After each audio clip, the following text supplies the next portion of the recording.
শুধুই আজকের যুব সমাজ শুধু নারী, শুধু নারী, শুধু মেয়ে, আরো মেয়ে দরকার, আরো মেয়ে দরকার, আরো মেয়ে দরকার। কথা বলেন ঠিক কিনা?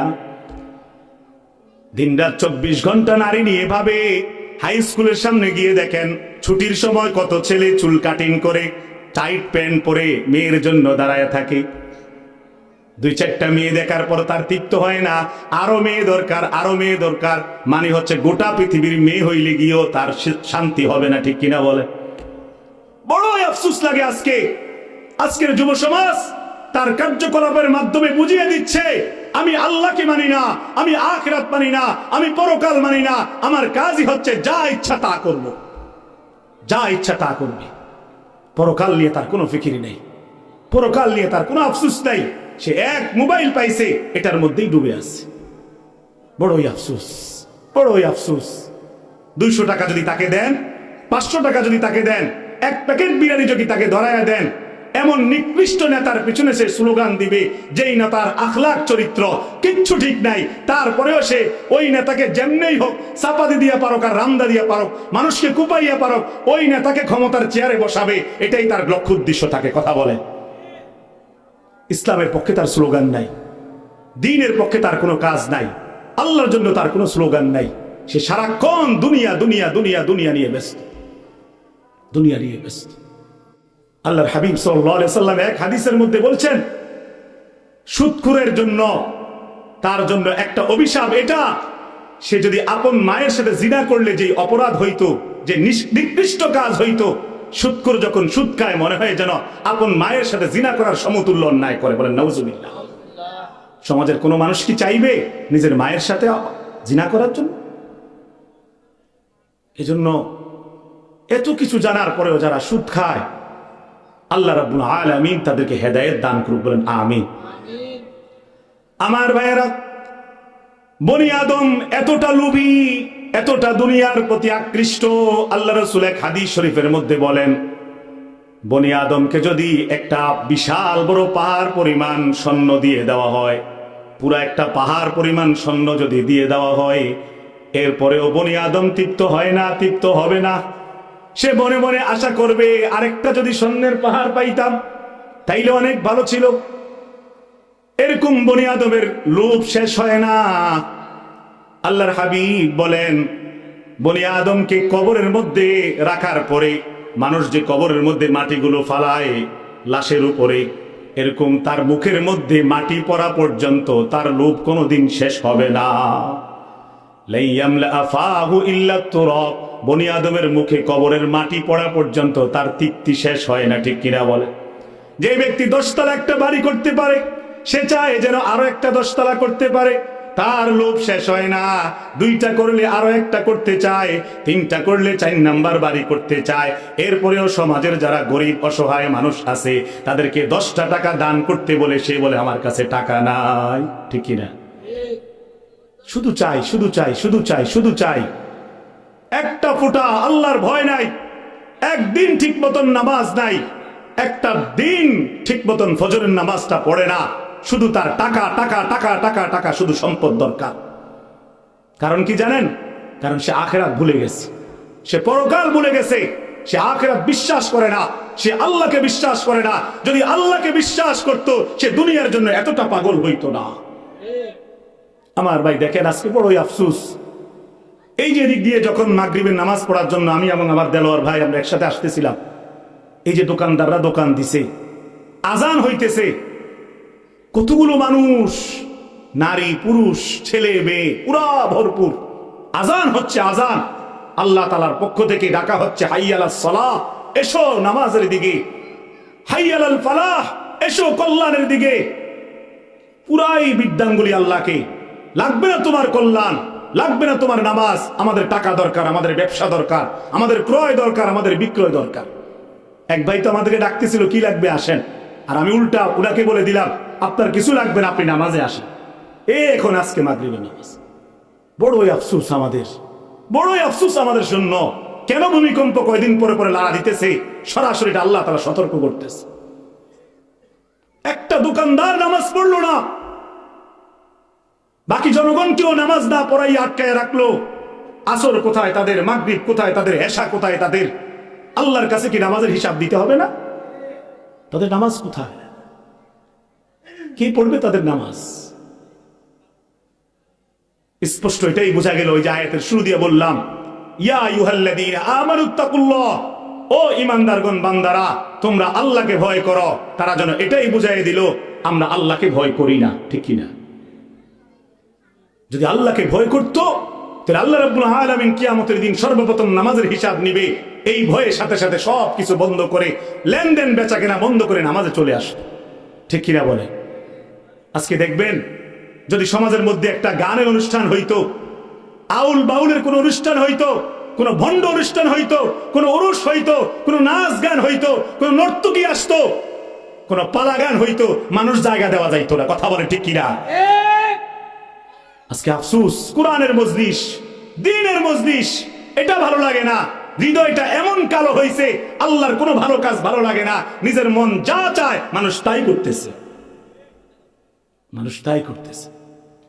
কোথায় আল্লাহর ভয়? কোথায় পরকালের ভয়? কোথায় মৃত্যুর ভয়? কোনো ফিকির নাই। ইমাম আহমদ ইবনে হাম্বলকে ওনার ছাত্ররা ওনার দরজগাহের মধ্যে জিজ্ঞাসা করছিল একদিন যে, হযরত, মানুষ কেন দুনিয়ার জন্য এত পাগল?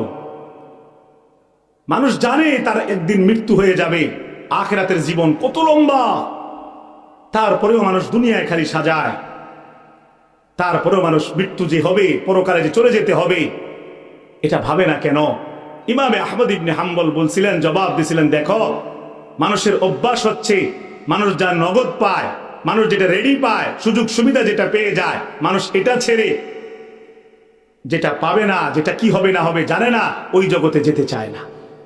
মানুষ 30 বছর ধরে ব্যবসা করে, 30 বছর ধরে চাকরি করে, এরপরে মানুষ যখন নাকি বাড়ি ঘর সাজায়, ঘর দুয়ার টাইলস করে, মোজাইক করে, ঘরের মধ্যে সোফা আনে, দামি আসবাবপত্র সাজায়, মানুষ চিন্তা করে আমার তো সুখের ব্যবস্থা হয়েছে। একবারও চিন্তা করে না, আরে এটা তো সুখের ব্যবস্থা না, এটা তো অল্প কয়েকদিনের, একদিন তো আমি এই সুখের বাড়িঘর ছেড়ে অন্ধকার কবরে যেতে হবে। ওই ফিকির যদি থাকতো তাহলে দুনিয়া দুনিয়া দুনিয়া এতটা করতো না, আখিরাত নিয়ে ফিকির করত। রব্বুল আলামিন কোরআনের মধ্যে বললেন, ওমা হাযিহিল হায়াতুদ দুনিয়া ইল্লা লাহু ওয়া লাইব ওয়া ইন্নাদ দারাল আখিরাতা লাহিয়াল হায়াওয়ান।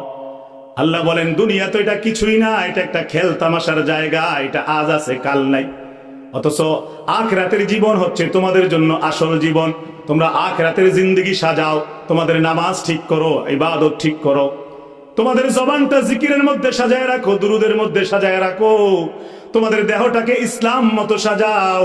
আজকে সেই খবর কারো নাই। আজকে যুব সমাজের দিকে তাকায় দেখেন, তাদের চুল দেখলে বোঝা যায় তাদের লক্ষ্য উদ্দেশ্য কি, তাদের চলাফেরা দেখলে বোঝা যায় তারা কোন দিকে যাচ্ছে। তাদের কি জান্নাতের দিকে যাওয়ার ইচ্ছা নাকি জাহান্নামের দিকে যাওয়ার ইচ্ছা, তাদের চলাফেরা দেখলেই বোঝা যায়।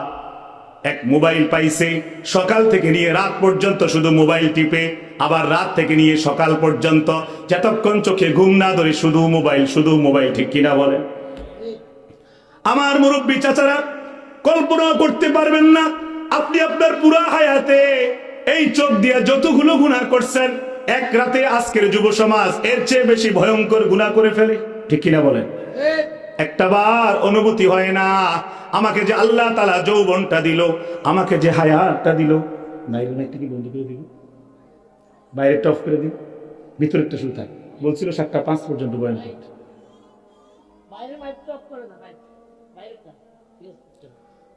একটাবার চিন্তা করে না আল্লাহ রাব্বুল আলামিন যে আমাকে এই দেহটা দিয়েছে, এটা কি জন্য দিয়েছে? একটাবার চিন্তা করে না এই দেহটার মালিক তো আল্লাহ, এই দেহটার মালিক শুধুই আল্লাহ। এই দেহটা চিরদিন এই মাটির মধ্যে থাকবে না, মাটির নিচে চলে যাবে। কথা বলেন? একটাবার ফিকির করে না একদিন আল্লাহ রাব্বুল আলামিন আমার কাছ থেকে হিসাব নেবে? একটাবার তার কোনো ফিকির নাই। শুধুই আজকের যুব সমাজ শুধু নারী, শুধু নারী, শুধু মেয়ে, আরো মেয়ে দরকার, আরো মেয়ে দরকার, আরো মেয়ে দরকার। কথা বলেন ঠিক কিনা? দিনরাত 24 ঘন্টা নারী নিয়ে ভাবে। হাই স্কুলের সামনে গিয়ে দেখেন ছুটির সময় কত ছেলে চুল কাটিং করে, টাইট প্যান্ট পরে মেয়ের জন্য দাঁড়ায় থাকে। দুই চারটা মেয়ে দেখার পর তার তৃপ্ত হয় না, আরো মেয়ে দরকার, আরো মেয়ে দরকার। মানে হচ্ছে গোটা পৃথিবীর মেয়ে হইলে গিয়েও তার শান্তি হবে না, ঠিক কিনা বলে? বড়ই আফসোস লাগে আজকের যুব সমাজ তার কার্যকলাপের মাধ্যমে বুঝিয়ে দিচ্ছে, আমি আল্লাহকে মানি না, আমি আখিরাত মানি না, আমি পরকাল মানি না, আমার কাজই হচ্ছে যা ইচ্ছা তা করব, যা ইচ্ছা তা করবে। পরকাল নিয়ে তার কোনো ফিকির নেই, পরকাল নিয়ে তার কোনো আফসোস নাই। সে এক মোবাইল পাইছে, এটার মধ্যেই ডুবে আছে। বড়ই আফসোস, বড়ই আফসোস।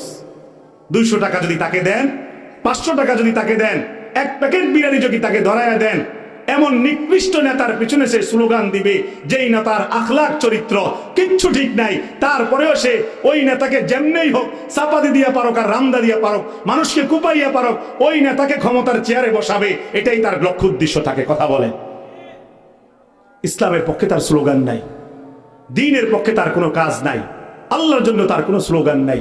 সে সারাক্ষণ দুনিয়া দুনিয়া দুনিয়া দুনিয়া নিয়ে ব্যস্ত, দুনিয়া নিয়ে ব্যস্ত।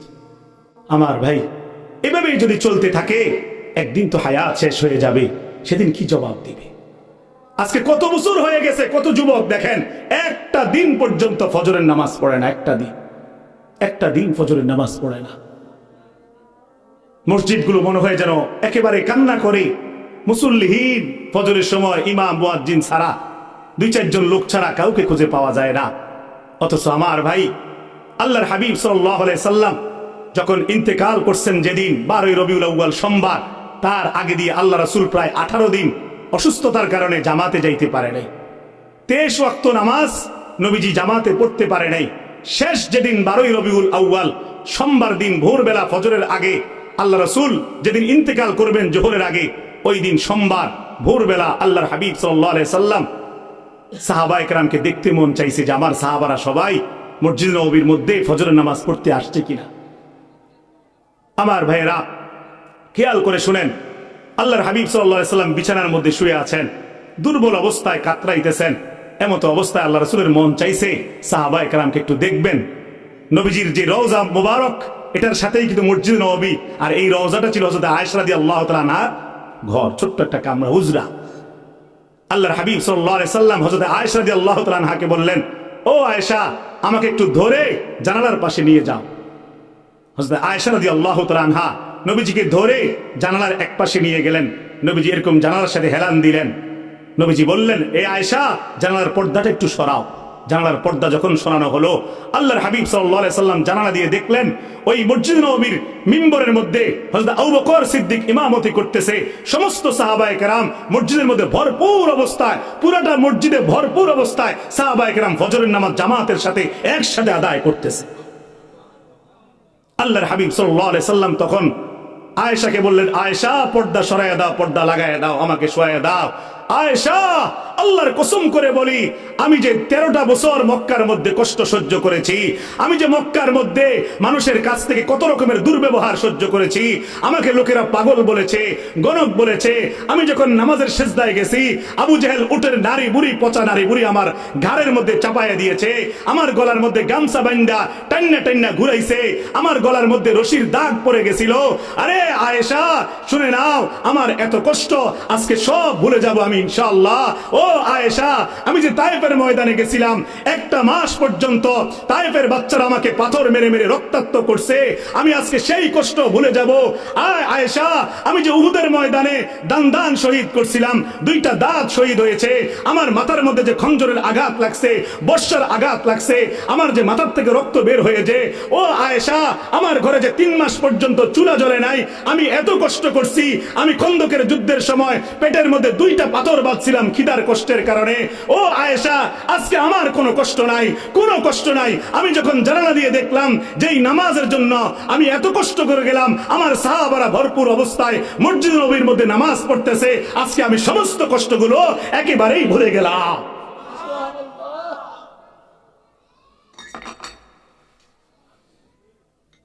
আর আমরা সাহাবায়ে কেরাম ভরপুর মসজিদে, আর আমরা ভরপুর মেলার মধ্যে। কথা বলেন, ভরপুর মেলার মধ্যে, দোকানের মধ্যে আসি, নামাজের মধ্যে নাই, মাহফিলের মধ্যে নাই। এখানে যতজন মানুষ আছে তার চেয়ে কয়েক গুণ বেশি পরিমাণে ওই দোকানদারদের সামনে, ঠিক কিনা বলেন? বড়ই আফসোস, বড়ই আফসোস। এভাবে করতে করতেই একদিন হায়াত শেষ হয়ে যাবে। এভাবে বেনামাজিগিরি করতে করতে, এভাবে মিথ্যাবাজি করতে করতে, ধোঁকাবাজি করতে করতে, চিটারি বাটপারি করতে করতে, আল্লাহর সাথে বেঈমানি করতে করতেই একদিন হঠাৎ করেই মরণ এসে যাবে। সেদিন আর চিৎকার করে লাভ হবে না, কোনো লাভ হবে না। আল্লাহ রাব্বুল আলামিন কোরআনে কারীমের মধ্যে আছে, আমার ভাইয়েরা সংক্ষেপে বলতে হচ্ছে, আল্লাহ রাব্বুল আলামিন বলেন কোরআনের কারীমের মধ্যে, মা সালাকাকুম ফি সাকার ক্বালু লাম নাকু মিনাল মুসাল্লি। জাহান্নামের মধ্যে যখন জাহান্নামী বান্দারা চিৎকার করতে থাকবে, ফেরেশতাদেরকে বলবে আল্লাহর কাছে গিয়ে একটু সুপারিশ করো, আমরা তো আর সহ্য করতে পারতেছি না। ফেরেশতারা বিরক্ত হয়ে বলবে, কিসে তোমাদেরকে জাহান্নামে নিয়ে আসলো? কিছু কিছু লোকেরা জবাব দিবে, লাম নাকু মিনাল মুসাল্লিন। দুনিয়ায় থাকা অবস্থায় উলামায়ে কেরাম আমাদেরকে অনেকবার নামাজের কথা বলছে, কোরআন বলছে, হাদিসে বলা হয়েছে, কিন্তু আমরা নামাজকে দাম দেই নাই। লাম নাকু মিনাল মুসাল্লিন, নামাজ আদায় করি নাই, এজন্য আজকে জাহান্নামে জ্বলতেছি। আরেক দল বলবে, ওয়ালাম নাকু নুতঈমুল মিসকিন, অভাবগ্রস্ত মিসকিন অসহায় মানুষকে খাদ্য দেই নাই, গরিব মানুষ আসলে দূর দূর করে তাড়াইয়া দিছি। কোরবানির সময় আমি একা একটা গরু কোরবানি দিছি। আল্লাহর পক্ষ থেকে বলা হয়েছিল গোশতকে 3 ভাগ করার জন্য, নিজের জন্য কিছু, আত্মীয় স্বজনের জন্য কিছু, গরিব মানুষের জন্য কিছু। কথা বলেন ঠিক কিনা? আমি কি করছিলাম, 2টা ফ্রিজ কিনছি ঈদের আগে দিয়া, সবগুলো গোশত ফ্রিজের মধ্যে পুরাইয়া আধা কেজি, 1 কেজি, 2 কেজি গোশত গরিব মানুষকে 1 টুকরা 2 টুকরা করে দিয়ে আমি বলছি, যাও যাও গোশত দেওয়া শেষ। অভাবগ্রস্তদেরকে আমি খাদ্য দেই নাই, আমি নিজের পেটকে ভরপুর করছি, এজন্য জাহান্নামে জ্বলি। ওয়াকুন্না নাকুদু মাআল খাইদিন। আরেক দল বলবে, আমরা সারাক্ষণ বন্ধু নিয়ে আড্ডাবাজি করতাম, কয়েকজন বন্ধু মিল্লা মদ খাইতাম। আজকে এরকম যুবক নাই? কয়েকজন বন্ধু মিল্লা জুয়া খেলতাম, তাস খেলতাম, টাকা লাগাইতাম, বাজি খেলতাম, ক্যাসিনো খেলতাম, মোবাইলের মাধ্যমে জুয়া খেলতাম, সবসময় আড্ডার মধ্যে ছিলাম। বন্ধুদেরকে নিয়ে গানের আড্ডায় যাইতাম, নাচের আড্ডায় যাইতাম, জিনার আড্ডায় যাইতাম, খেলার আড্ডায় যাইতাম, 1 ওয়াক্ত নামাজ পড়ি নাই, সারা জীবন শুধু আড্ডাবাজি করছি, এজন্য জাহান্নামে। আরেক দল বলবে, ওয়াকুন্না নুকাজ্জিবু বিয়াউমিদ্দিন, আমরা পরকালকে মনে করছিলাম মিথ্যা, মৃত্যুর কথা মোটেই ভাবি নাই, কবরে যে শাস্তি হবে এটাও ভাবি নাই, বিচার হবে কিয়ামতে এটা ভাবি নাই, পুলসিরাতের পুল আছে এটা ভাবি নাই, হিসাব নিকাশের পাল্লা হবে, আমলগুলোকে পরিমাপ করা হবে এটা ভাবি নাই, জাহান্নাম যে আছে এটা ভাবি নাই, পরকালকে ভুলে গেছিলাম। এমন করতে করতেই হাত্তা আতানাল ইয়াকিন, হঠাৎ করে একদিন আজরাইল এসে গেছে। 10 জন বন্ধু মিল্লা মোটরসাইকেল চালাইতেছিলাম, হঠাৎ করে ট্রাকের চাকার নিচে মরে গেছিলাম, খেয়ালও করি নাই। এগুলো বলার পরে তারা সবাই চিৎকার করে বলবে, ফেরেশতাদেরকে আল্লাহর কাছে গিয়ে সুপারিশ করো না। ফেরেশতারা সুপারিশ করলেও লাভ হবে না, আল্লাহর পক্ষ থেকে বলা হবে, ফামা তানফাউহুম শাফাআতুশ শাফিঈন, আজকে কোন সুপারিশকারীর সুপারিশ আজকে তাদের জন্য কাজে লাগবে না। সূরা নাবার মধ্যে আছে, আমার ভাইয়েরা, খুব কম সময় খুব দিল দিয়ে শুনি। আল্লাহ রাব্বুল আলামিন বলবেন, ইন্না জাহান্নামা কানাত মিরসাদা লিত-তাগিনা মাআবা লাবিসিনা ফিহা আহকাবা। আল্লাহ বলেন, জাহান্নামীদের জন্য উত পেতে আছে, অনন্তকাল তারা জাহান্নামের মধ্যে থাকবে। জাহান্নামে থাকার পরে তারা যখন জাহান্নামের মধ্যে ক্ষুধার্ত হবে, পানি খেতে চাইবে, রব্বুল আলামিন কোনো পানি দিবে না, কোনো খাবার দিবে না। বারবার চিৎকার করার পরে তাদেরকে দেওয়া হবে ফুটন্ত গরম পানি, পুস ইল্লা হামিমা ওয়া গাসসাকা। তারা বলবে, এটা আবার কেমন খানা দিল, এটা তো চাইছিলাম না। আল্লাহর পক্ষ থেকে বলা হবে, জাযাআও ওয়িফাকা, এটাই দুনিয়াতে যা করছো তার প্রতিদান। বলেন নাউজুবিল্লাহ। ইন্নাহুম কানু লা ইয়ারজুনা হিসাবা, তুমি তো হিসাবের আশা করো নাই, আমি যে হিসাব নিব এটা ভাবো নাই। ওয়াকাজ্জাবু বিআয়াতিনা কিযাবা, কুরআনের আয়াতে আয়াতে আমি আল্লাহ তোমাদেরকে নামাজের কথা বলছিলাম আকিমুস সালাহ, নামাজ কায়েম করো, তুমি পাত্তা দাও নাই। ওয়াকুল্লা শাইইন আহসাইনাহু কিতাবা, যাই করছো না করছো দুনিয়াতে কিছু বলি নাই, কিন্তু হিসাব নিকাশের আমল নামার খাতার মধ্যে আমি আল্লাহ না সব লিখে রেখেছিলাম। ফাযুকু ফালান নাযীদাকুম ইল্লা আযাবা। সুতরাং আজকে আযাব ভোগ করতে থাকো, এক ফোঁটা আযাব তোমার থেকে কমানো হবে না। কি ভাই, যারা ওজনে কম বেশি করে, লেনদেনে চিটারি বাটপারি করে, মানুষের সাথে প্রতারণা করে, মানুষের সাথে মিথ্যা বলে, ওয়াদার খেলাফ করে, আমানতের খেয়ানত করে, বিদেশে কোটি কোটি টাকা জনগণের সম্পদ পাচার করে, মানুষকে খুন করে, ডাকাতি করে, মাস্তানি করে, তাদের পরিণতি কি হবে এই আয়াতগুলো থেকে স্পষ্ট বোঝা যায়। যতই কান্না করবে সেদিন কোনো লাভ হবে না, আল্লাহর আযাব সহ্য করতেই হবে। কথা বলেন ঠিক কিনা? কিন্তু আমার ভাই, আর অল্প কয়েক মিনিটের মধ্যে আমি শেষ করে দিচ্ছি, নামাজের সময় হয়ে গেছে। পক্ষান্তরে যদি আপনি আল্লাহ রাব্বুল আলামিনের আনুগত্যটা মেনে নেন, রাসূলের কথাগুলো মেনে নেন, ইসলাম মেনে নেন, আপনার জন্য কয়েকটা লাভ আছে। এক নম্বরে সূরা নিসায় আমি গতকালকে আলোচনা করেছিলাম বরুরার মধ্যে আয়াতের উপরে। আল্লাহ রাব্বুল আলামিন সূরা নিসার 69 নম্বর আয়াতে বলেন, ومن يطع الله والرسول فأولئك مع الذين أنعم الله عليهم من النبيين। যারা আল্লাহর আনুগত্য করবে, রাসূলের আনুগত্য করবে, এই চোখ দিয়েছেন কে বলেন? জবান খুলে বলেন না কে? চোখ দেওয়া হয়েছে কোরআন তেলাওয়াতের জন্য, চোখ দেওয়া হয়েছে আল্লাহর নাজ নিয়ামত দেখার জন্য, চোখ দেওয়া হয়েছে রাস্তা দিয়ে পথ চলার জন্য। চোখ এজন্য দেওয়া হয় নাই বেগানা নারীর দিকে তাকাবেন, চোখ এজন্য দেওয়া হয় নাই রাতের গভীর হেডফোন লাগাইয়া মোবাইল দিয়া আকাম কুকাম দেখবেন। আল্লাহ বলতেছেন, যদি আমি আল্লাহর আনুগত্য করো, আমি রাসূলের কথা মেনে নাও, আমি আল্লাহ কথা দিলাম তোমাকে আমার নিয়ামত প্রাপ্ত বান্দাদের সাথে জান্নাতে রাখবো। আমরা যেন বললাম, আল্লাহ আপনার নিয়ামত প্রাপ্ত বান্দা কারা? রব্বুল আলামিন বলেন, আলাইহিম মিনান নাবিয়্যিন, তুমি নবীদের সাথে থাকবা। সকালবেলা আদম নবীর সাথে দেখা হতে পারে, দুপুরবেলা নূহ নবীর সাথে খানা খাইতে পারো, বিকেলবেলা নবী মুহাম্মদুর রাসূলুল্লাহর সাথে নাস্তা খাইতে পারবা। এর চেয়ে মজা আর কি আছে? আল্লাহ আরো বলেন, ও সিদ্দিকিন, আবু বকর সিদ্দিকের মতন বড় মর্যাদাবান মর্তবান সাহাবাদের সাথে চলতে পারবা জান্নাতে। সুবহানাল্লাহ। শহীদদের সাথে চলতে পারবা। হযরত হানজালা, যাকে জান্নাতের পানি দিয়ে গোসল করানো হয়েছে, সুবহানাল্লাহ, বাসর ঘর থেকে যিনি দৌড় মাইরা জিহাদের ময়দানে গিয়ে জান দিয়েছে, হানজালার সাথে চলাফেরা করতে পারবেন, শহীদদের সাথে থাকতে পারবেন, মানে হযরত হামজা, খুবাইব, খাব্বাব, তাদের সাথে থাকতে পারবেন। এর চেয়ে মজা আর কি হতে পারে? ওয়াসসালিহিন, নেককারদের সাথে থাকতে পারবেন। এতদিন ধরে বুঝ হওয়ার পর থেকে আব্দুল কাদের জিলানীর নাম শুনছেন, যদি উনার সাথে চলাফেরা জান্নাতে দেখা সাক্ষাৎ হয়, এর চেয়ে মজা আর কি আছে? জীবনে একবার দুইবার বাস ভাড়া করে শাহজালালের দরবারে যান, ওই শাহজালাল ইয়ামিনীকে যদি জান্নাতে প্রতিদিন দেখা হয়, এর চেয়ে মজা আর কি আছে? আরে খাজা মাইনুদ্দিন চিশতির মতন বুজুর্গের সাথে জান্নাতে দেখা হবে। এরপরেই আল্লাহ বলেন, ওয়া হাসুনা উলাইকা রফিকা, কতই না উত্তম সঙ্গী জান্নাতীরা পাবে। আমার ভাই, সেই জান্নাত কামাইতে হলে নামাজ, রোজা, জিকির, আজকার দরকার আছে নাকি নাই? যদি আল্লাহর তাকওয়া অর্জন করতে পারেন, যদি সুদ খাওয়া ছেড়ে দিতে পারেন, আগে যা করছেন আল্লাহ বলছেন, যদি তুমি তওবা করো, আমি আল্লাহ না পাহাড় সমান গুনাহ ক্ষমা করে দিতে পারি। লা তাকনাতু মির রাহমাতিল্লাহ, বান্দা রহমত থেকে নৈরাশ হইস না। ইন্নাল্লাহা ইয়াগফিরুয যুনুবা জামিআ, পাহাড় সমান গুনাহ, সমুদ্রের পানি সমান গুনাহ যদি হয়, এক ফোঁটা চোখের পানির মাধ্যমে 90 বছরের গুনাহ মুহূর্তে মাফ হয়ে যাবে।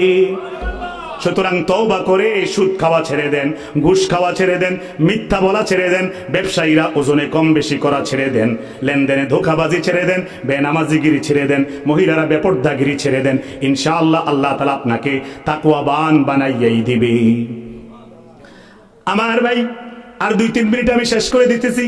যদি একবার আল্লাহর কথাগুলো মেনে নেন, ও যুবক ভাইরা, যদি কোনো বেগানা নারী আপনাকে খারাপ কাজের দিকে উদ্বুদ্ধ করে, তারপরেও যদি নিজেকে সেভ করতে পারেন, যদি নবী ইউসুফের মতন যদি নিজেকে কন্ট্রোল করতে পারেন, যাকে জুলাইখা নির্জন কামরার মধ্যে ডাক দিছিল, জুলাইখার নির্জন কামরার ডাক দেওয়ার খবরটা সূরা ইউসুফে আছে। আল্লাহ বলেন, ওয়ারাওয়াদাতুল্লাতী হুয়া ফী বাইতিহা আন নাফসিহি ওয়া গাল্লাকাতিল আবওয়াব ওয়া ক্বালাত হাইতা লাক। জুলাইখা 7টা দরজার বাহিরে দিয়ে তালা মাইরা ছোট্ট নির্জন কামরার মধ্যে অর্ধনগ্ন অবস্থায় নবী ইউসুফকে জিনার দিকে আহ্বান করছিল। বলছিল হাই তালাক, আমার কাছে আসো, খারাপ কাজে লিপ্ত হও। এই সেই জায়গার মধ্যেও নবী ইউসুফ নিজেকে কন্ট্রোল করছে। তিনি বলছে ক্বালা মাআযাল্লাহ, আমি আল্লাহর আশ্রয় চাই। ইন্নাহু রব্বি আহসানা মাসওয়াই, তিনি আমাকে কত সুন্দর সবকিছু দিয়েছেন, আমি এই কাজ করতে পারি না।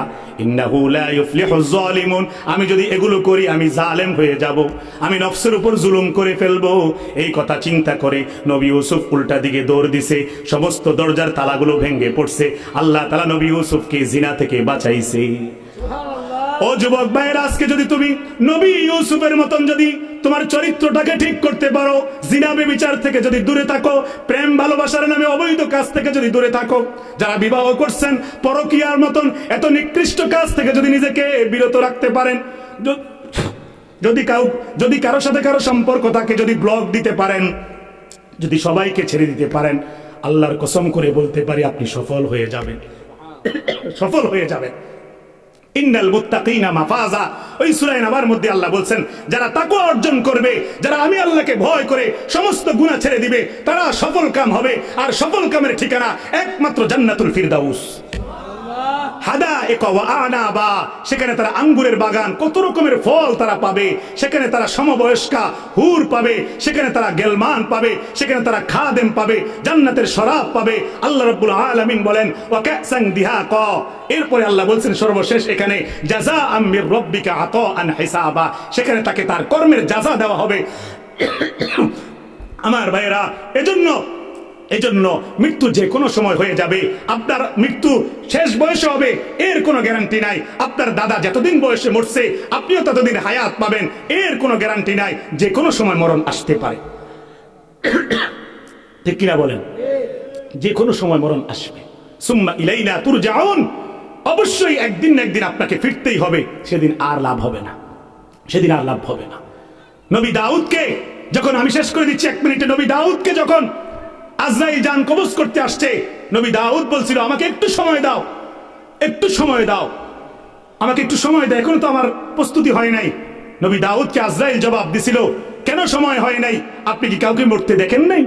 নবী দাউদ বলছে হ্যাঁ দেখছি অনেককে।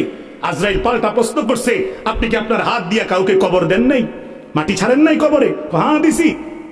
তাইলে এত মানুষকে কবর দিতে দেখছেন, আজরাইল বলতেছে এত মানুষের কবরে মাটি দিছেন, এত চতুর্দিকে লাশ আর লাশ দেখছেন, এত জানাজার দৃশ্য দেখছেন, এত মানুষের মরণ দেখছেন, আপনি কি দেখেন নাই রাজা বাদশাহ মরে যায়? আপনি কি জানেন না কুড়ো ঘরে যে থাকে সেও মরে যায়, সে দুঃখী থাকে, যে দুঃখে থাকে সেও মরে যায়, যে সুখের সাগরে থাকে সেও মরে যায়। এত কিছু দেখার পরেও মৃত্যু নিয়ে প্রস্তুতি নেওয়ার সময় তখন ছিল না, এখন আর সুযোগ হবে না, কাউকে সুযোগ আল্লাহ দেয় নাই। ওয়ালা ইউআখিরুল্লাহু নাফসান ইযা জাআ আজালুহা, ইতিপূর্বে কাউকে আল্লাহ সুযোগ দেয় নাই। আপনি নবী হলেও লাভ নাই, কোনো সুযোগ নাই। দ্রুত আল্লাহর কাছে ফিরে আসেন, ওয়া ইন্না ইলাইহি রাজিউন, আল্লাহর দিকে ফিরতেই হবে।